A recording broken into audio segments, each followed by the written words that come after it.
Okay, so I want to quickly address something that Michael Kraft brought up about how much is jammed into this section.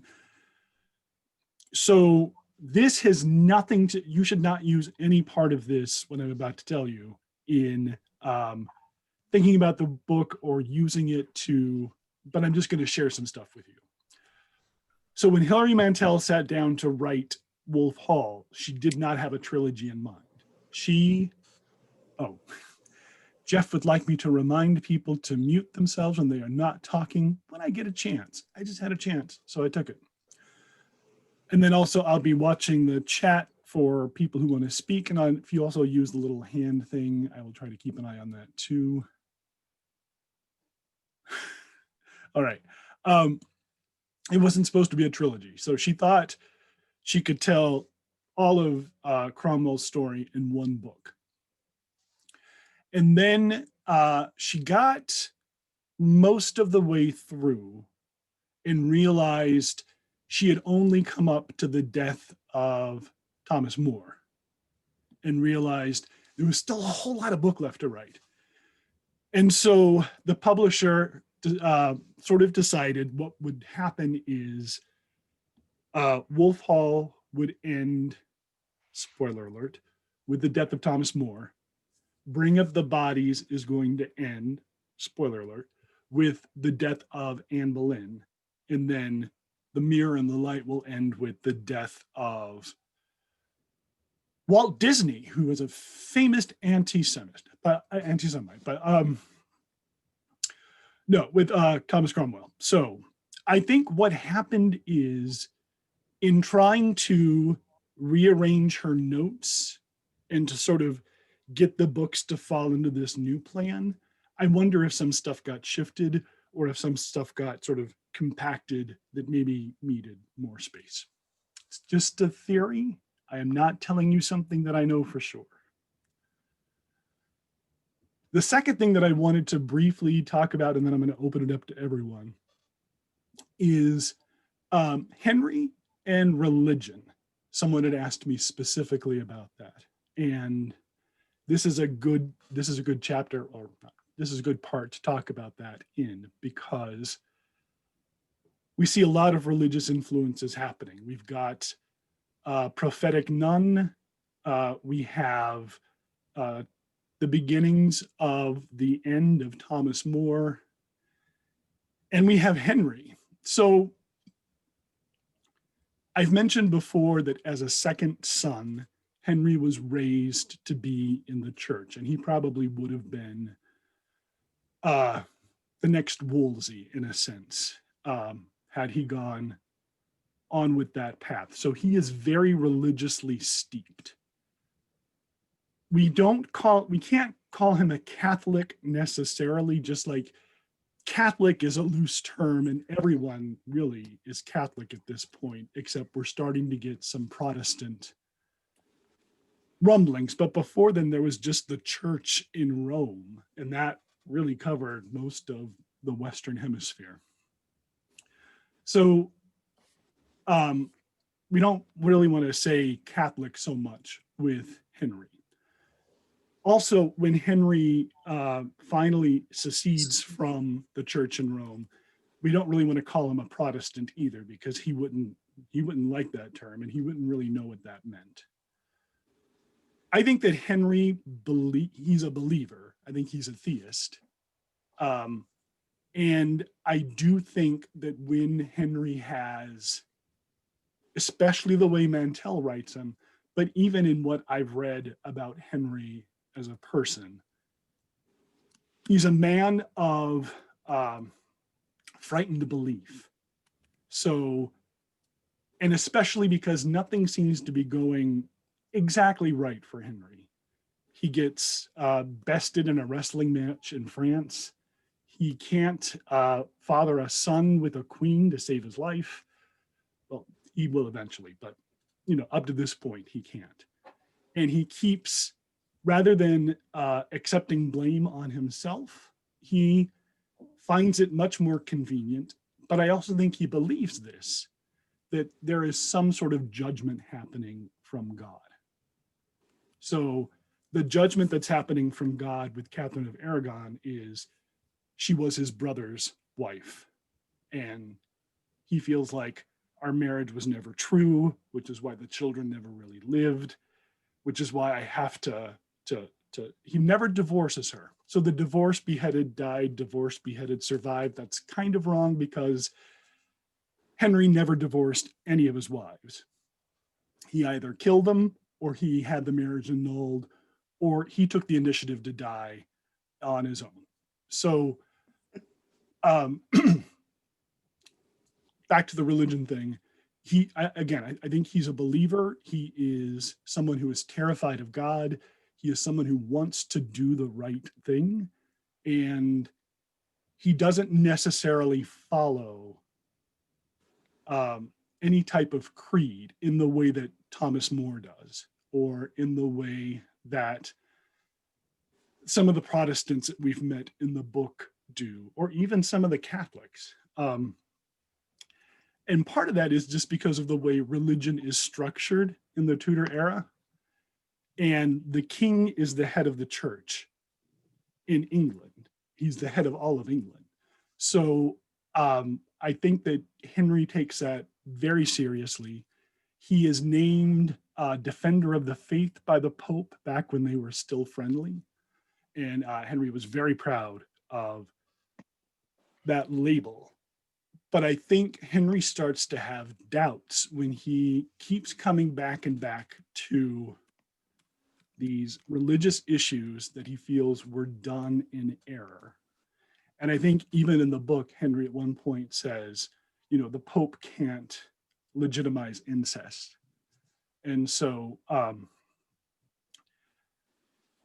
that's where he is with his belief.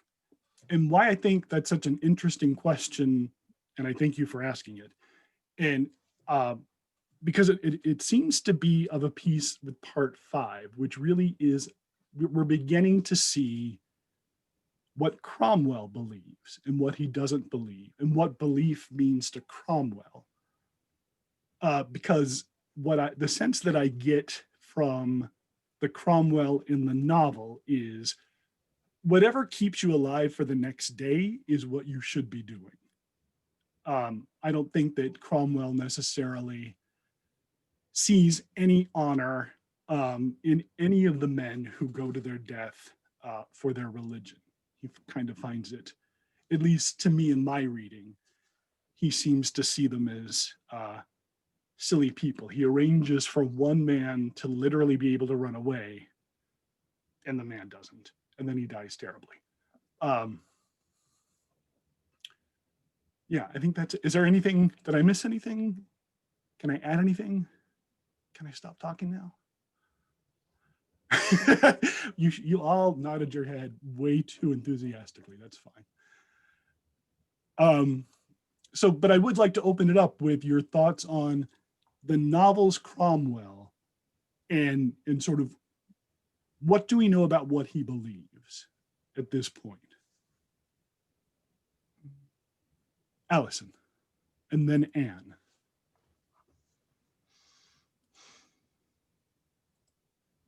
Well, I was reading over your notes, Mike, and you had this business that seems very related to this topic about you're interested more and more about Cromwell's morality.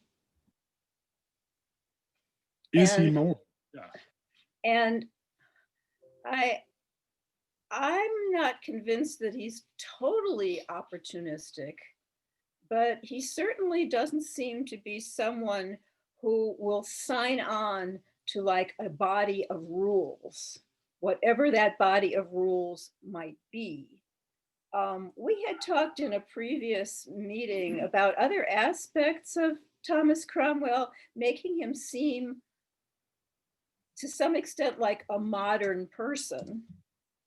And I think it's maybe more typical nowadays, at least for people to say, if you ask them about their moral beliefs, not to give something that's, an abstract creed, but talk about something that's more like situational ethics. And he, to me, the character in the book seems to be more like that. He seems certainly capable of personal loyalty. If he thinks of someone as a friend, or if he gives a promise to somebody, that seems important to him.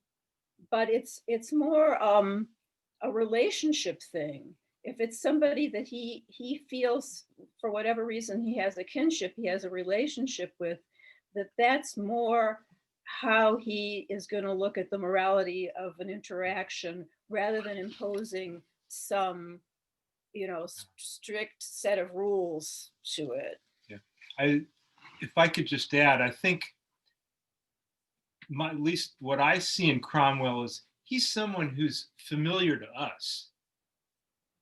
He's somebody that I can see operating in the 21st century in a lot of ways the same way he operated back in Henry's day. Whereas someone like Henry is, not somebody I can really relate. I can understand him, but I can't relate to him that easily. All right. Anne Bennett.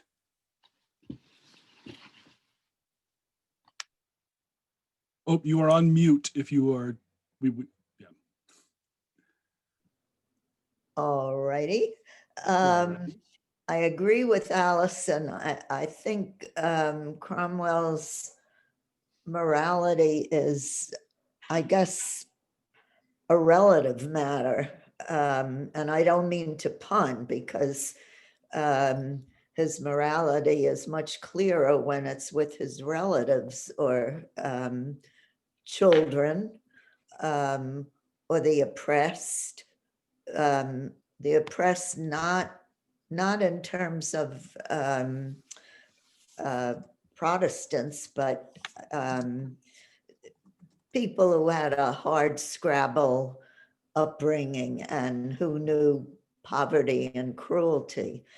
He seems to have great compassion. I think a somewhat jaded view of the church. That scene when Helen arrived and said that the church would keep her, but they couldn't take her children. And, Cromwell took them in, and I forgot what his comment was, but he certainly saw the hypocrisy of that so-called charity. I was just appalled during that whole section of the horror of the killings of people for their beliefs and these awful, awful ways to die. And that didn't seem to bother Cromwell. I know you said he thought they were silly for not being willing to give up their beliefs, but he seemed so humane and compassionate in other parts of his life that surprised me, that didn't revolt him. Thank you, Anne. And then let me take a, oh goodness. Robin, yes. Thank you, Robin. Hi. I would, to a certain extent, take issue with the thought that Cromwell is only about situational ethics. I think he very definitely does have a moral code. It just doesn't extend into every area that maybe a modern person would think of. So some of the principles for him are he's against murder except for self-defense or civil defense. This is the mature Cromwell. He greatly regrets having stuck knives in people as a youth. He would not choose to be a mercenary again. But he is at the same time a realist. So he understands what Henry will and will not accept, what is possible to do and what is impossible to do. He in general avoids violence, not always, but he would generally prefer to find another way. He never directs torture. He is more caring and loyal to people in his household and, as Anne said, the children, the oppressed. But I think that sometimes when it's hard to discern his moral code, or it looks like it's only situational ethics, it might be because he sees the complexity in multiple potential courses of action.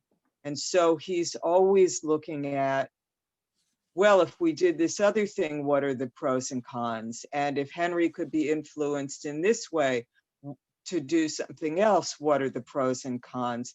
And so he's taking into account both morals or ethics, as well as practical realities, what's going to be the most successful. Can he do something without bankrupting the kingdom or causing many deaths? One instance where he goes against his own code is, it's not the only, but an example of when he goes against his own code is when he sleeps with a married woman. He has the affair with his married sister-in-law, Johanna. I think he does that out of grieving for his wife, Liz. But when he's called on his behavior, he willingly stops. And when he then later considers his actions, I think there's an element of regret, partially because he realizes he wasn't thinking it through. In other words, he was just acting out of emotion.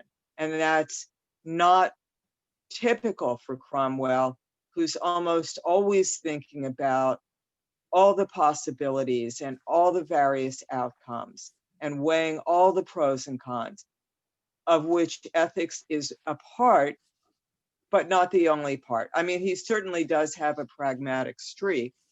He's certainly not above lying. He lies quite a bit, although he tries to avoid lying to people in his household or who are close friends. But, and he doesn't mind the threat of violence, but he uses the threat or appearance of a threat of violence as a motivator. And he draws a line between the threat of violence and the commission of a violent act. I'm going to say one quick thing. I'm going to turn it over to Shona. One part that I would probably ask people to think about is the interrogation scene of the Maid of Kent, where it becomes clear that she has been a pawn by more powerful people to do their working. She just was a convenient person to use. And if you look at that exchange, Cromwell lies to her face. He knows that she's going to die. And she sort of pitifully asks, can I go home to Kent now? And he says, I'll see what I can arrange. And that seemed like a terrible cruelty to me. Shona. So yeah, I love the points that are being made, and particularly about Cromwell, which we talked about before, being this modern character in the midst of other people who are living in the time they live, and about him being able to see the complexities that other people cannot see. And as a bit of a side note, my obligatory pop culture reference for this week will be, if any of you have watched The Wire, which is one of the greatest television dramas, if you know the character of Omar Little, Omar is almost in a completely different cinematic universe than every other character in that TV show. And actually Omar is one of the greatest television characters that's ever been come up with, I think. And in some ways, Cromwell is living in more dimensions than everybody around him. Because he's this modern sensibility. And of course, we know that somebody exactly like Cromwell is depicted couldn't have lived in in those times. It's just not a possibility. He's kind of out of his time. But being such a big fan of Cromwell, I take some issue and say that Cromwell is actually an intensely moral person, but he has a very pragmatic morality. And I think there's 2 points I want to make about that. One is what we know about Cromwell's faith. To my mind, it's not, his faith is always there, but what is separating his faith from the mainstream of Catholicism in the times in which he was living is, as he's moving into Protestantism, he is moving away from having an intercessor between himself and his God.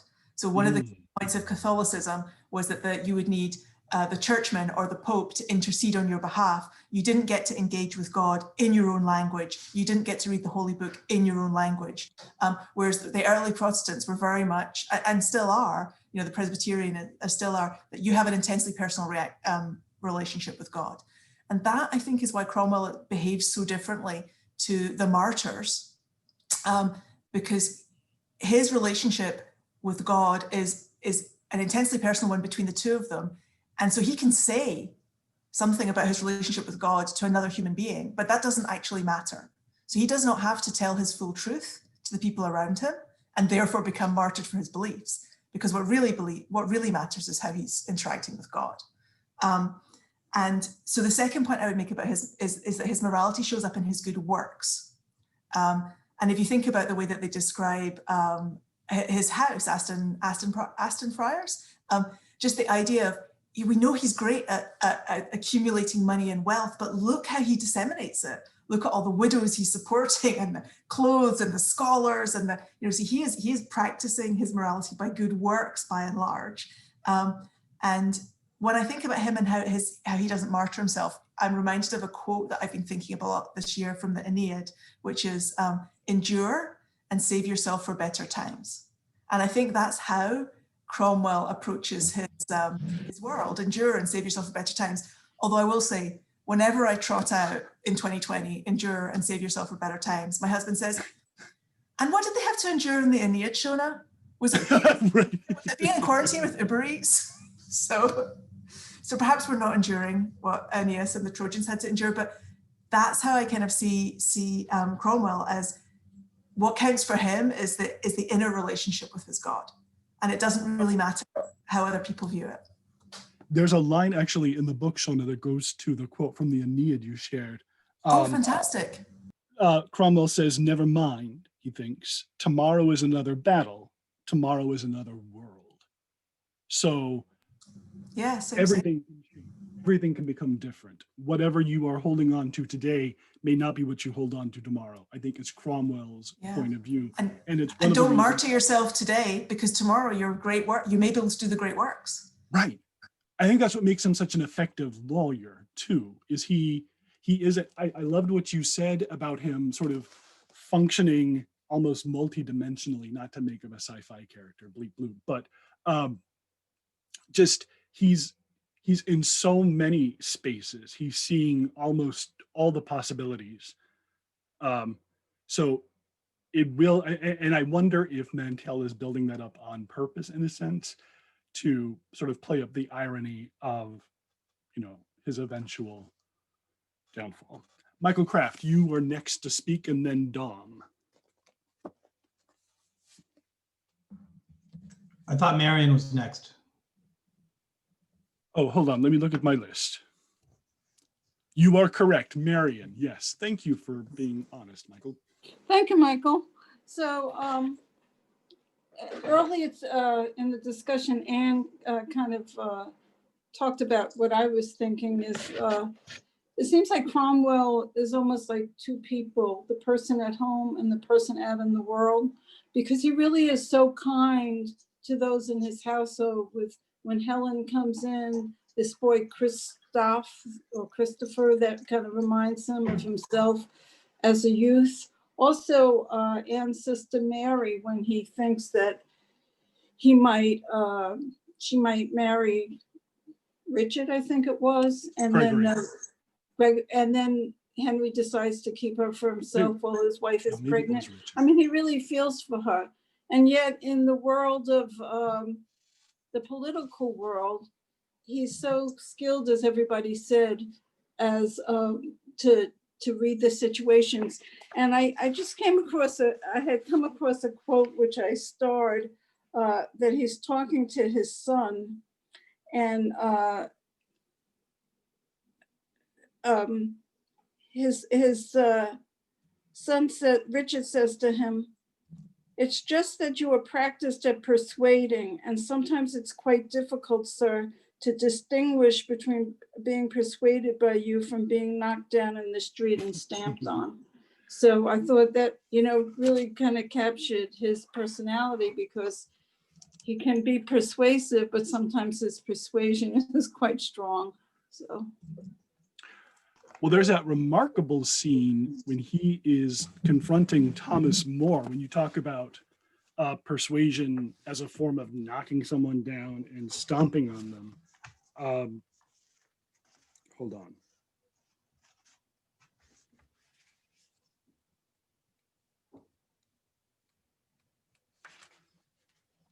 Oh, please. I'm so, yeah.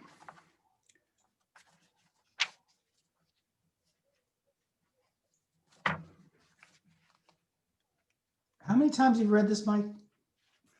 No, not enough to memorize pages. No, but you really have been through this book a lot. Yeah, probably 12 or 13 times.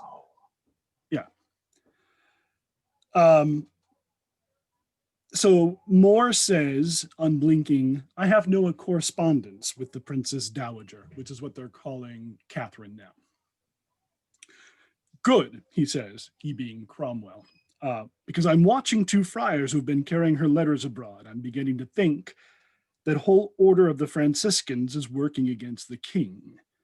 If I take them, and if I cannot persuade them, and you know I'm very persuasive, into confirming my suspicion, I may have to hang them up by their wrists and start a sort of contest between them as to which one will emerge first into better sense.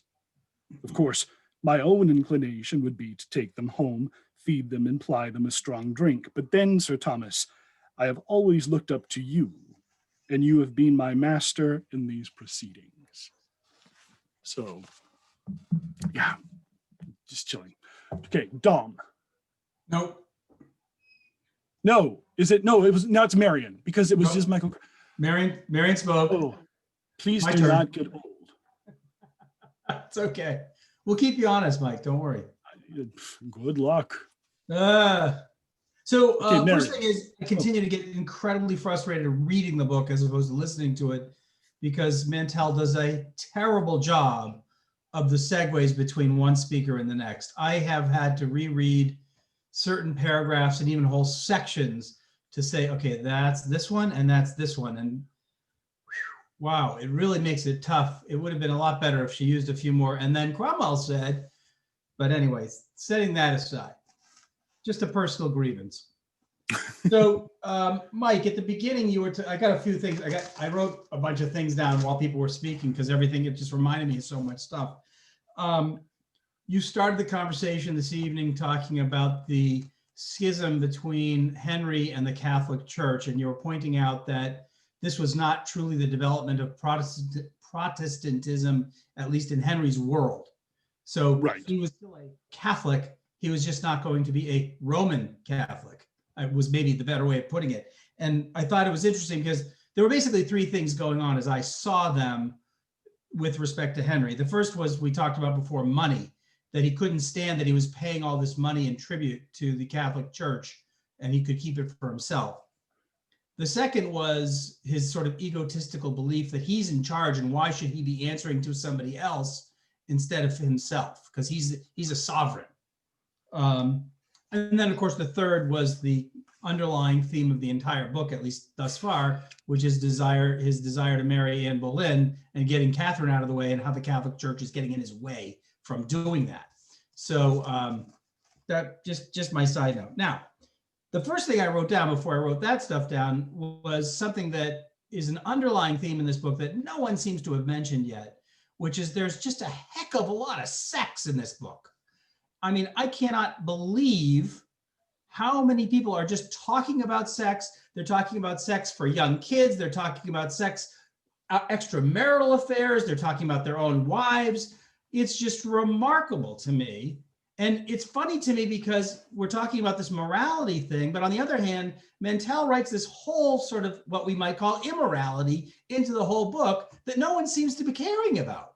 I don't know if you have any insight on that, Mike. I'm not asking you to answer that right now. Maybe you can enlighten us at another time, but I just found it a real contradiction of people's moral beliefs that on the one hand, they're so beholden to God and not lying about things and so forth.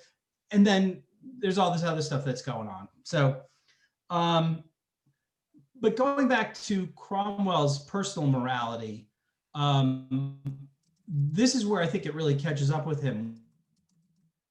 When now that he's elevated himself so well to such a position of power as essentially the king's right-hand man, that now he's put in so many times put in a very terrible position of having to make life or death decisions about people, truly life or death decisions about people who he would rather not have to make those decisions at all. And some of them are people that he cares about.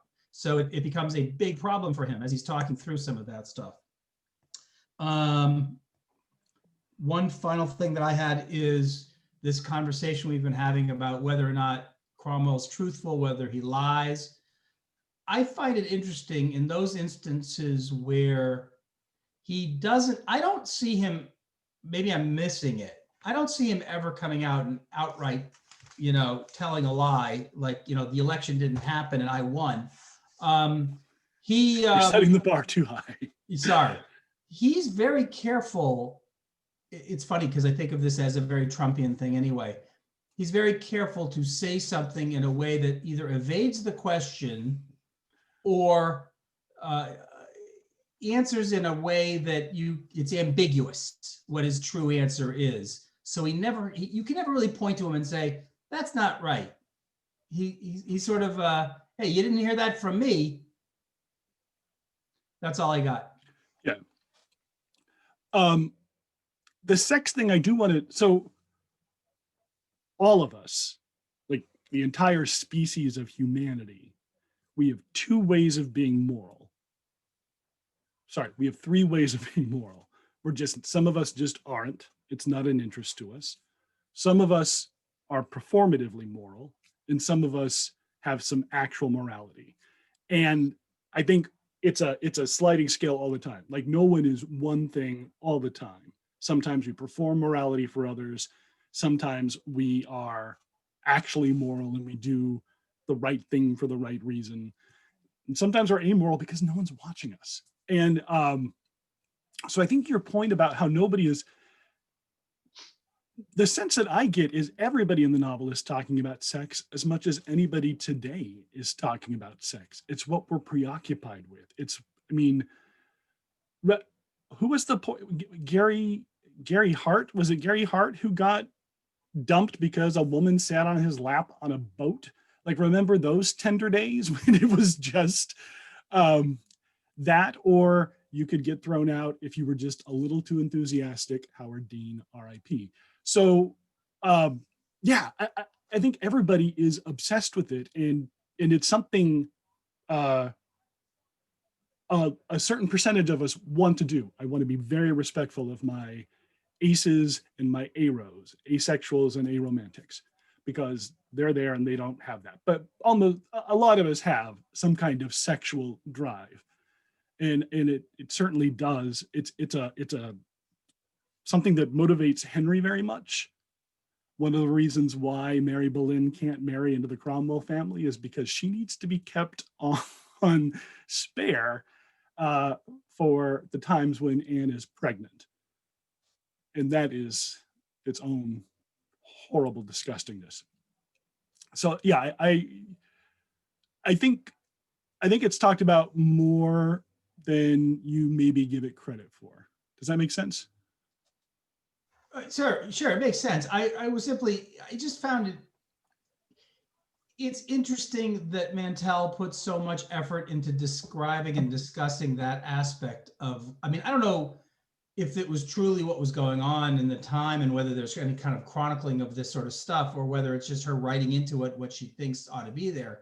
But yeah, because yes, there are certain key parts of the story that revolve around sex, such as having a male child. but it seems to me that the real story is about this man who manages to become from being a criminal as a teenager to becoming a extremely powerful member of the king's court. That to me seems to be the bigger. That's the story here. Discussion, it seems to me, is superfluous to the story, and I don't know why Mantell feels it so important to include so much of it. Maybe that's my problem with it. And it's not because I'm a strongly moral, I'm aghast by it. I just find it interesting that there's so much of it written into the story. Okay, I'm turning my camera off. I'm still here. Marion, now. Marion, fine. Yes, please.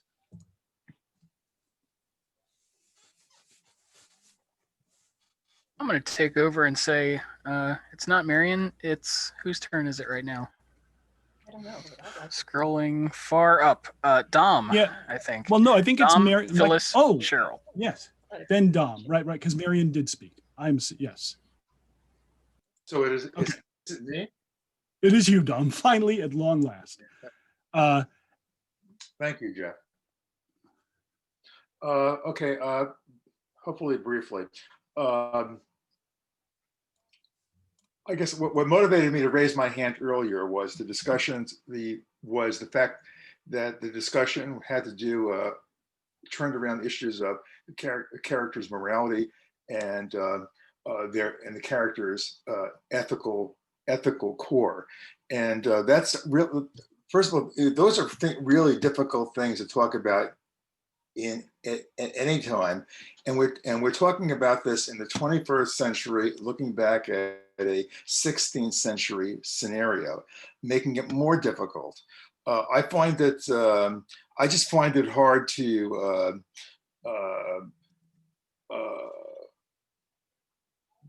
we're saying, is he moral, or does he have a sense of morality, meaning that somebody else may not. I mean, the people who were burning other people at the stake, or were responsible for the punishments, they were acting out of a sense of morality. I mean, they were morally outraged by what these apostates these heretics were saying, and it went to their core. It's just important. I think it's just important to remember that. And as for identifying, talking about Cromwell in this regard, it's really hard because, as opposed to the people who were involved, strictly involved in the religious sector of the society, or maybe the legal, strictly involved in the legal sector, he's really there for the business. And that's where he's more eloquent and where he's more fluid in his movements and whatnot. And it's sort of like all this other stuff is a superstructure which floats above him. And he adapts it as he can. And that's perhaps what makes him different than everybody else, or most of the world at that time, which makes him more modern, in the sense that after millennia of people thinking more universally, like the idea that we have a universal church, a Catholic church, as being like the way to think, there was no need to think. We have a catechism. Have any questions? It's right there in the book. He's actually making we have a character here, and it is a character, not an historical person at this point. Mantell is drawing a character who's actually making individual decisions about issues, as opposed to going to a catechism and looking for the universal response to the question. I just think we have to be very careful when we're talking about whether somebody's being ethical or moral, because that means we find him ethical, we find him moral, unless we want to sit down and rigorously go down, delineate his values, and where he departs from them, he's being immoral or he's being unethical, and vice versa. But my belief is that all the characters in this book have an ethical or moral core. They're just different than his. And they're not being unethical. I just wanted to point that out, that we have to be careful. Thank you. Phyllis.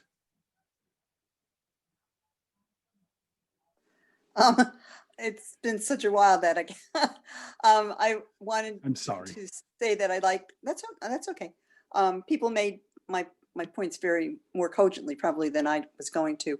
I like Shona's points a lot. As far as morality goes, I think he is extremely moral, but he's moral. Did someone just say this? He's moral in our way.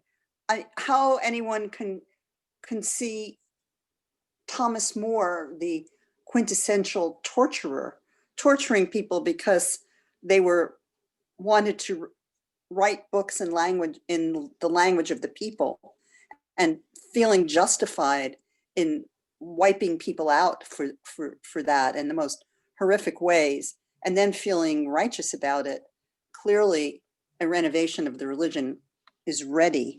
It's time for it. There are a couple of quotes I wanted to just quickly, if I could find it. My computer, by the way, has gotten completely hosed because I updated it. Be careful what you do, folks. Don't update your computer. Can't find it. Anyway, sorry. It's all right. Can I move us on to Cheryl? Sure. Okay. Cheryl. I was actually going to. Oh, well, that's okay. Go ahead. No. If you, go ahead. There's a couple of points where he puts down the Catholic religion, the Roman Catholic religion, saying, the people can see it in stone. They can't, it doesn't come into their own lives. It makes it simple. But what's more simple, I'm paraphrasing the quote, than where they can see their king, and then it comes, and the value, instead of in stone, being in the pen, which is the writing of the scripture in English versus Latin.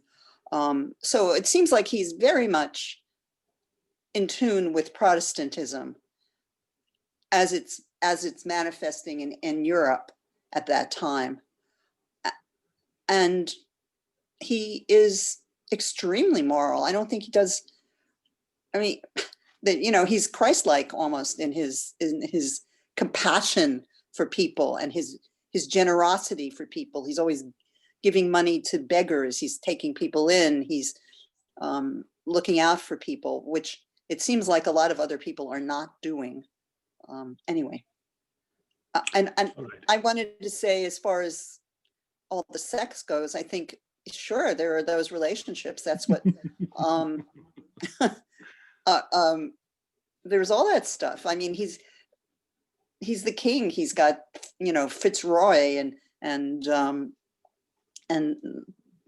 that's what you do.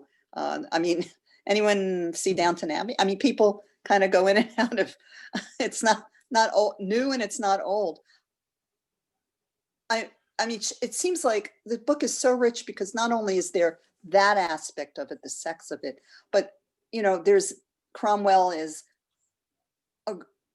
he knows everything about food and clothing and cloth. And so there are these rich descriptions of people's clothes, and, he can figure out to the penny what something costs, and the descriptions of the clothes being, as you say, repurposed, but also, which is interesting, picking out the because I guess it's because everything costs so much, picking out the coat of arms and passing them on to the next person. Very interesting. I will stop. Phyllis. Okay. Cheryl, please. Just in terms of Henry and, looking for explanations for why he doesn't have a son.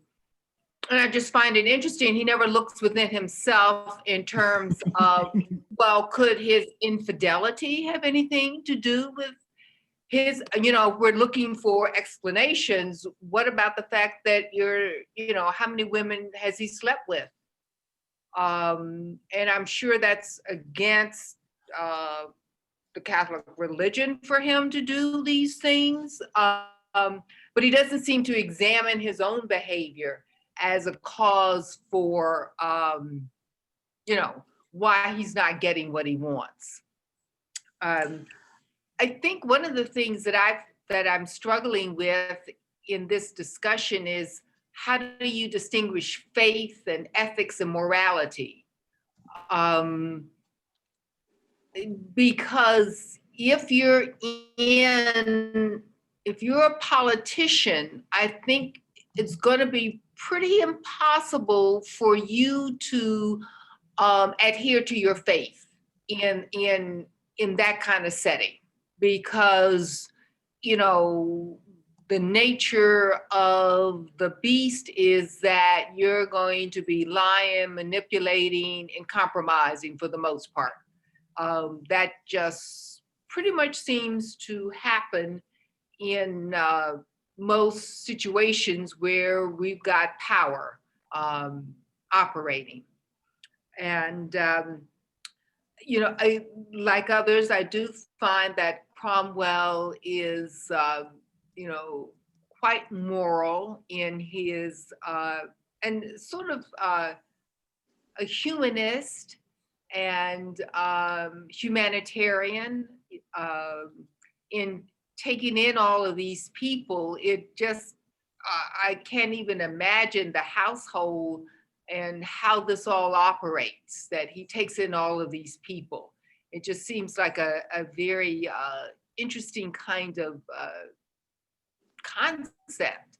And I wonder whether that his own, family of origin was so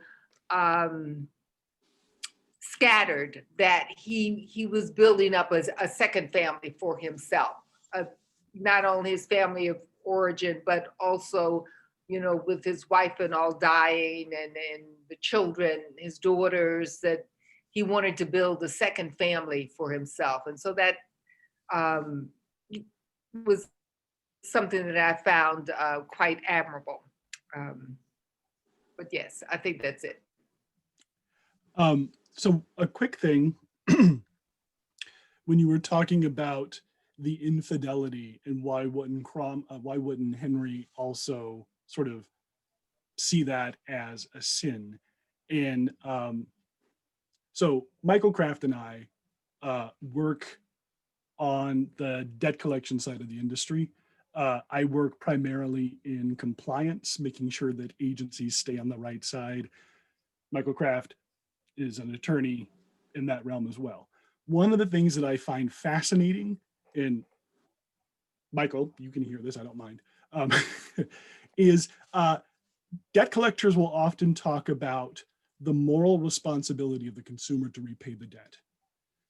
And that is in such conflict with the way we see business run. So it's interesting that we use this moral yardstick on consumers. You have to be moral and you have to pay back this debt. But you look at corporations and they often don't have to pay anything. And so the same thing is happening a little bit with Henry, I think. So when you talk about infidelities, Wolsey has some kids. We know that many of the Borgia popes had children as well. So it's not like any kind of monogamy is valued by people at that level. It's almost as if monogamy is of more interest to your day-to-day people than it is for someone at that level. Like they feel somehow above everyone else and can sort of function in that way. So I don't know that it's hypocrisy so much as it's a feature of the system. Mike, if I might just quickly, since you brought me up, if I could just quickly mention, I mean, I think in response to Cheryl's point about politicians sort of,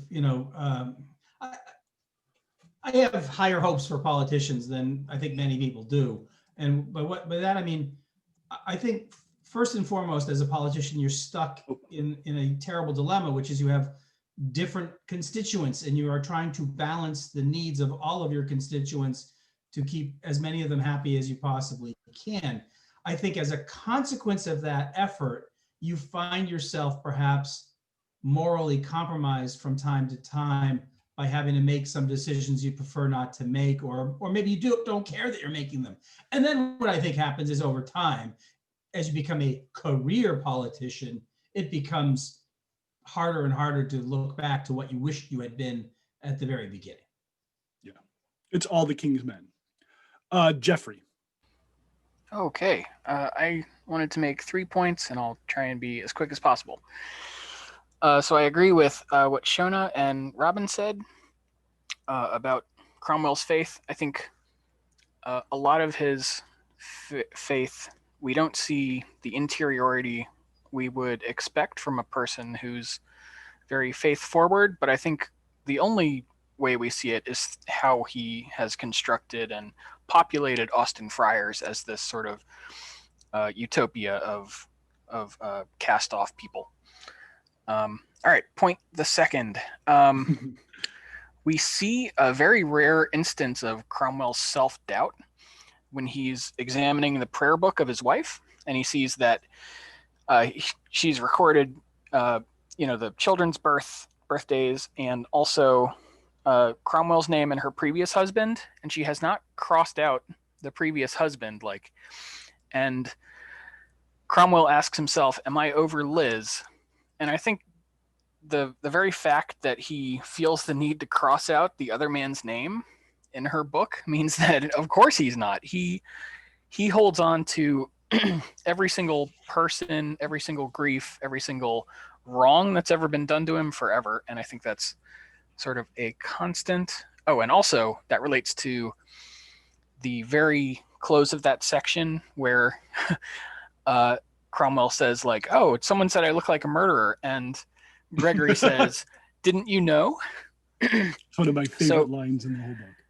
So Cromwell's self-image is sometimes just jarringly, amazingly different from how other people see him. And my third point, to get into very nerdy territory and bring this around to sci-fi, is we finally get to see what that, or we get an inkling of what that device is that Cromwell is after the plans for. And it's some sort of like miniature library cabinet that you can stand inside of. And then you have sort of indexed information and books and sort of all the sum of human knowledge at your fingertips with a book that you open. And then there's books within the book. And first of all, this is hilarious because I imagine Cromwell as like a late medieval lawnmower man who wants to augment his own intelligence and take over the world. But it also prefigures sort of the 20th century information technology. And it reminded me immediately of this thing that someone thought up of way before the internet existed called a Memex. And it prefigured what hypertext would become, where you can sort of take all the information and cross-reference it, sort of the way that we have Wikipedia now. And I thought that was very cool. Thank you for that, Jeff. Alicia, you were next. Whoops. Okay. So back to the mechanics of the book, the actual construction of the book. This fifth part I felt was very much recycling. Not that Mantell is recycling information, but the world is recycling. We have first person that appears is this Helen Barr, and Thomas Cromwell redresses her, kind of, she's like another Liz, she's sort of a reincarnation of his first wife. She has been married before, she's in need. Then there's that French kid, Christophe, who's definitely Thomas Cromwell as a child, down to knifing somebody. remember he left France. Did you kill him? Well, he wasn't looking that good when I left him. Yes. And then Mary Boleyn is still in the picture, and she's still, it's a recycle. She's still beguiling Thomas Cromwell. You just know that she tickles some spot in him that no other woman in his life, they're just salt and pepper, or there's just something, some echo. And he's even thinking, where is she in Stafford tonight? Like, are they in this room or that corner? Or, you know, he mentions that he hasn't seen Mary Boleyn, which means that he is looking, her not being there means he is looking to see her. And then Anne reveals herself again. She's ready to kill off Mary or get rid of Mary, and Thomas Cromwell can't even tell whether it's Mary Boleyn, the sister, or Mary Tudor, her stepdaughter. You know, it just, the sort of casual cruelty of Anne, the just egotism of Anne is brought in again. And then what didn't work for me is the scene with Catherine, Henry's wife. Oh. I do believe that she would say, Anne is not, you know, neither patient nor kind, you know, she's not going to last, that type of thing. But I don't think she would have brought up her public shame and poverty when she was married to Arthur and then widowed. I don't think she would bring that up any more than she would have said, I've gone into battle for my husband. I was pregnant. I put on armor. I got on a horse. Well, Henry was off in France. The Scots invaded, and I went into battle at the head of the troops to repel the invaders. I don't think she would say that. If she would say that as much as she would say, I didn't have any money and I didn't have much to eat. And I think it's really interesting that Mantell dislikes Catherine so much that she has suppressed that information about her. You know, how many? Well, I want to make sure I understand you think that Mantell has repressed that information about? Suppressed. Has this come up in the novel before, that Henry's wife went into battle against the Scots while he was out of town when the Scots invaded? Yes. Okay, That's- Flodden Fields. But so what I'm saying, it's more likely she would bring that up than the poverty. It just doesn't, I don't think she would bring it up. What does strike me as believable in the scene with Catherine is that she says that Charles Brandon's marriage to Henry's sister, Mary Rose, was transactional. He's weeping because he's gonna lose her income as the Dowager Queen of France.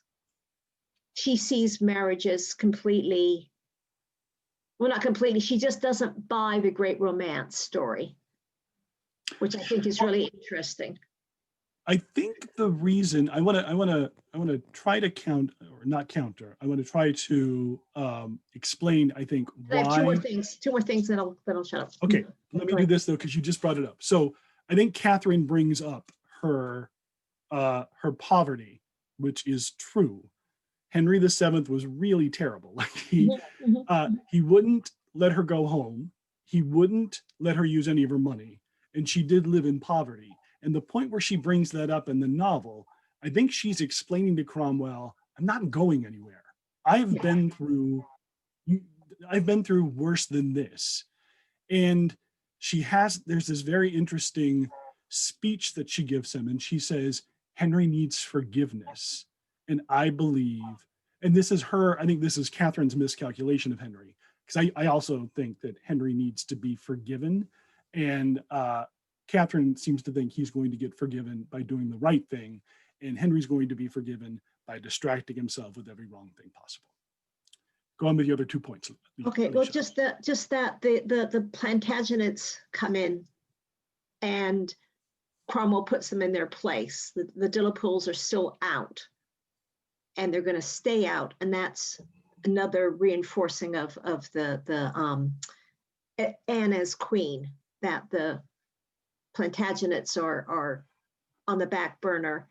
And then also that Henry's son Richmond, his only living male descendant, he's illegitimate, but he's getting married off to a Howard, getting married off to one of the Duke of Norfolk's girls, because that's where the Tudor bloodline goes. It's going into the Norfolk family. So I just wanted to bring that up, that I think it's a consolidation piece.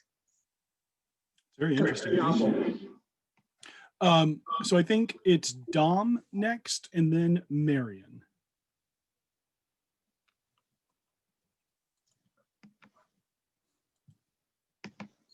Okay, this goes to what Alicia just said, and also to Mike's earlier point with regard to sex. The fact is that, and why sexual relations are so important in the book, because as Alicia is just dramatically presented, everything's about when your political life is really bound to arranged marriages or political alliances or whatever. The characters being human are going to have to have some kind of opportunities to express their own natural desires, and this is how. And so to flesh out the character, you'd have to. The character would be unreal if you didn't talk about their other life, their real life. And another point, my second and last point is that it's important in the book because most of the characters in this book don't do much.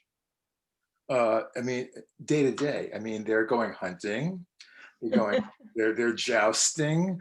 It's not like they're not on the farm plowing sun up to sundown and weary. So they're people with a lot of money and or a lot of other people's money or more money, and they want to. So they're just having fun. And how do people have fun? They spend money and they have sex. I mean, so if you want to flesh out characters from this era and realistic characters, if you don't present this excessive sex life, it's going to be pretty shallow unless you want a book about jousting, which Jeffrey might love, but it's not going to do much for the story. I'm going to call on Marion, and then I'm going to call on Tom, who I just saw wave his hand to the camera. So Marion? Hi. So I want to make two little points and then another point about Cromwell's morality. And one thing I thought was funny, at one point, Cromwell says he feels a moment of jealousy towards the dead, those who served the king in slower times, because it would take some time for some rumors to get to him. And now something bought from a poisoned brain can be disseminated through Europe in a month. And I just put a little note, be glad you don't live in the age of the internet. A month was, and now it would take. And then something about Anne, for all her faults, I am just feeling so sorry for her, knowing her end is going to come. And at one point, Cromwell visits her, and she says to him, when she's pregnant, she says this. She says, "I was always desired, but now I am valued." And that is that's the role of a woman. Like, I mean, she's there to give him an heir, and the fact that she's not going to be able to is going to be her downfall. I mean, if she had given him a son or two, there wouldn't have been other wives probably. And then just the last point to get to Cromwell's morality, when he's talking with the astrologist, and the astrologist is talking about the stars and how they influence people, Cromwell says, it's not the stars, it's circumstances and necessity. The choices we make under pressure, our virtues make us, but virtues are not enough. We must deploy our vices at time. So that's sort of like the situational ethics. You might do what's right, but sometimes you have to do what's wrong to get to the desired end. The fault, dear Brutus, is not in our stars. So she's quoting Cassius from Julius Caesar. And that's an interesting thing for her to quote, I think. And that's an interesting line to give to Cromwell. And we should think about Cassius and Julius Caesar when we think about Cromwell. Maybe that's something she's trying to hint to us. Tom. Yeah. On the topic of sex, one thing that interested me, Cromwell is in a position where he could be having a lot of sex with a lot of women. And there are certainly women who are interested in him. There's a point fairly early on where Mary tries to seduce him. But the sense that you get from, at least obliquely, from some of the things he says, is that given his position, he realizes that almost any woman he chose might be a fraught choice, that it could get him in as much trouble as it could be gratifying to his sexual desires. And not only is he in a sense married to the king and at his beck and call, but I think he realizes that he doesn't have the same kind of free choice that some other noble would have in the situation, just go and have sex with anyone. But so that I don't see him getting very much sex in this book, other than originally with his sister-in-law. He is so busy. There's one point, like Jeff and I, you may know this a little bit about Stephanie too, Michael Kraft. Like, our boss, Stephanie, is a Cromwell figure, but without being evil. Like, she's just, you can give her a to-do list of 3,000 things and she will have it done by the end of the day and it will be done perfectly. And I'm just amazed at what Cromwell oversees. And you start to see also that that's how Wolsey was as well. Wolsey left up until the end when he started to get sloppy. Wolsey didn't leave anything to chance. He was awake all the time. He was working all the time. They're surprised at how big he is because Cromwell says, we've never seen him eat. He's like my cat Jasper. No one sees him eat, and yet he is so we are, I think, actually even a little bit after time. So this was fantastic. Thank you very much for talking to me about sex, which I know nothing about. And don't know anything about. Just stick with us, Mike, you'll learn a little. I want to know your t-shirt. Are you waving What's goodbye or on do you your want to say t-shirt? something else? No, I'm not waving goodbye. I just have one final remark, which has nothing to do with plot or characterization or history, but Mantell's style. I think it's the kind of book that while you're reading, you're rereading a paragraph or a sentence, because she sneaks in this dry humor that really leavens the machinations for me. And one had me laughing out loud where he has the dinner with Cranmer, and he says he leaves Cranmer with his head bowed over the remains of the meal, as if studying to reassemble the fish. And there were other parts, where you just slide over them because they have very little to do with anything, but then you reread, and she is a very clever woman. And that's, for me, one of the pleasures of the book. Thank you. To your point, and there's one of my favorite funny scenes in this part of the book, and I was wrong at the beginning. It is Richard who they were going that they thought they could marry, that Mary Boleyn would marry Richard, not Gregory. And Richard and Cromwell are having a conversation, and Cromwell is explaining to Richard why the marriage isn't going to happen. And Cromwell says, the king says no. It is not because of my family or your family. He calls you his cousin. He is at this moment, his disposition to us, I would say, it is excellent. But he needs Mary for himself. The child is due in the summer and he is afraid to touch Anne, and he does not wish to resume his celibate life. Richard looks up. He said that? He left me to understand it, and as I understand it, I convey it to you, and we are both amazed, but we get over it. And I just, that dry, quick dispatch of all of that. Alicia. Okay, first of all, what is your t-shirt? I cannot see Oh, it. it's John Wycliffe. He is a Oh. Protestant reformer. Yes, yes. Yeah. Oh, did you have to have that custom made, or is it available on the internet? You can get it on Etsy. You can get so many things on Etsy. And again, Etsy, someone okay. please change my Etsy password because I have spent a lot of money. Okay, Um, so back to Michael Kraft and sex and morality. I've before the pandemic, I used to go to some interfaith congresses here in Washington, D.C. And there was a panel, and it was like the story, you have a priest, a rabbi, and a minister, and blah blah. So anyway, it was a panel of these different representatives of different faiths, and the question was like, when do you think American society, was most transformed? It was this century, and so I expected them to say Roe versus Wade or something like that. But this guy from Southern Methodist University, Bruce Ashford, he said no fault divorce.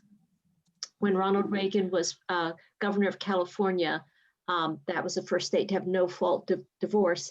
And he said once there were no obligations in marriage, then he thinks that went into the corporate world where only the little people pay taxes as a norm. And I thought that was very interesting. I just thought I'd share. Thank you. All right, so for next time in 2 weeks, which will be at the tail end, that is Shona. By the way, it's already in my cart, and I'm probably going to click. Of course, Cromwell would never have tasted coffee either, right? So Nope, no coffee, no tea. no tomatoes, no potatoes, no chocolate. But that mushroom dish, that mushroom and eggs baked in cream sounded amazing, and I would like to try that sometime. Unrefrigerated cream. Ooh. Yes. Unrefrigerated. Saying. Sure. When we meet each other again, it'll be December 30th. We'll be able to say goodbye to this year together. And I love that. And we will talk about the last section of this book. Wait a minute. What about this? Huh? We're not meeting on the 16th? Oh, am I? Oh.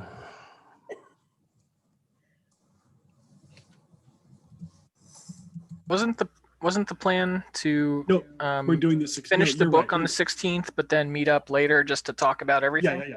Yeah. So the 16th, we're meeting on the 16th and then the 30th. I think we need to have a whole session on sex, and we'll Absolutely.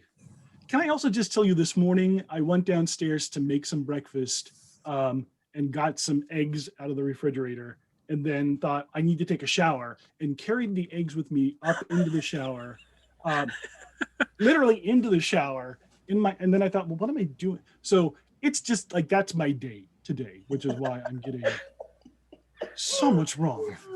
Thank you for your patience. That's so much right, Mike. Have a good Thank you for your patience. I love seeing all of you, and I will see you in 2 weeks on the 16th and not on the 30th as I tried to perpetrate. Well, that too. Thanks, everybody. Thank you.